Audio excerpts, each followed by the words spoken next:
কোনো বক্তা না, তোমরা সমাজে তোমরা অনেক কষ্টকে জীবনযাপন করতে, তোমাদেরকে নিয়ে আমরা চাইছি একটু তোমাদেরকে বিনোদন দিতাম। তাই না কতটুকু পারছি আমরা চেষ্টা করছি। তোমাদের কাছে আমরা একটাই অনুরোধ, তোমরা খারাপ পথে লেখা না। ঠিক আছে, তোমরা মা বাপ নাই বা তোমরা আমাদের মতো সুবিধা পাইছো না, তোমরা নিজেদের চেষ্টা করো সুন্দরভাবে গড়ে তুলতে। আমরা তোমাদের সাথে আছি। তোমাদের কাছে যদি কেউ চাও যে আমরা পড়ালেখা করবো, মাদ্রাসায় করবো, যদি চাও পড়ে দিয়ে আমাদের যোগ দিল, তোমাদের সব দায়িত্ব আমরা নিই।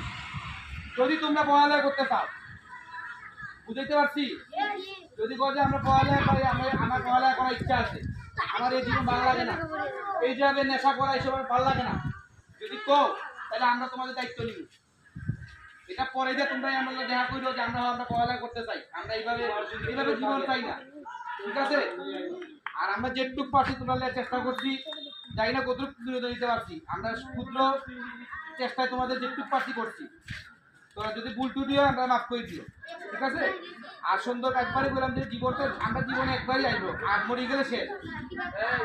তোমরা চাওনি তোমরা রাস্তাঘাটে মানুষের লাইট টাইতে উস্কাই দিও, যদি সুন্দরকে কষ্ট করে যদি বড় হইতে পারো, আল্লাহর কাছেও তোমরা ইয়া পাইবা, সমাজেও তোমরা ইয়া পাইবা, ঠিক আছে?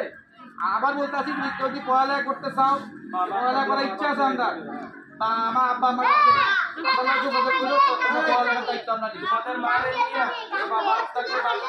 ঠিক আছে, তোমরা খুশি নিয়ে আচ্ছা, আলহামদুলিল্লাহ, ঠিক আছে বাবুল, তুমি যে কিছু কালে কইল, তারপর আমরা কিছু খাওয়া দাওয়ার ব্যবস্থা করছি, আমরা দিয়ে দিই।